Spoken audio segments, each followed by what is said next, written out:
Asu Türkmen YouTube kanalından bizleri takip eden, beğenen, yorum yapan herkese de çok teşekkür ederim. Desteklerini esirgemeyen. Bu şarkım onlara gelsin.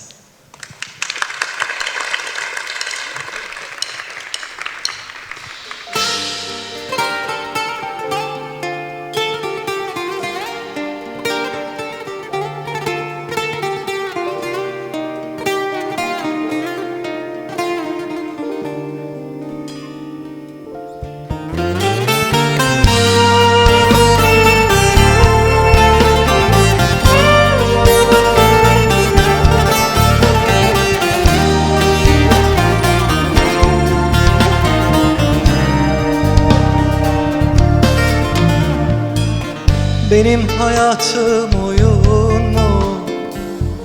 Kim giriyorsa oyuncu.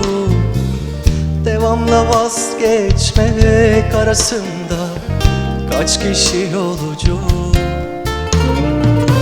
Bizim hayatımız oyun mu? Kim giriyorsa oyuncu. Devamla vazgeçmek arasında kaç kişi yolcu? Son ver, son değilsen söz ver. Bitirmediysen boş ver, sevemediysen. Son ver, son değilsen söz ver. Bitirmediysen boş ver, sevemediysen.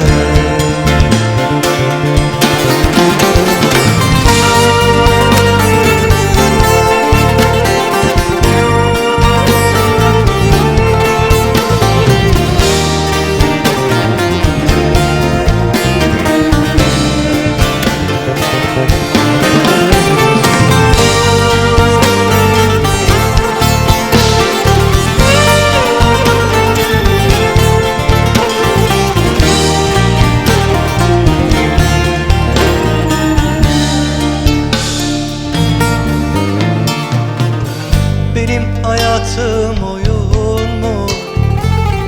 Kim giriyorsa oyuncu. Devamla vazgeçmek arasında kaç kişi yolcu? Senin solunda yer yok mu? Varsa söyle biri suçlu. Devamla vazgeçmek arasında kaç kişi yolcu?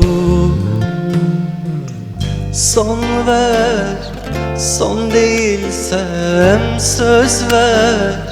Bitirmediysen boş ver, sevemediysen. Son ver, son değilsem söz ver. Bitirmediysen boş ver, sevemediysen. Son ver, son değilsen söz ver. Bitirmediysen boş ver, sevemediysen.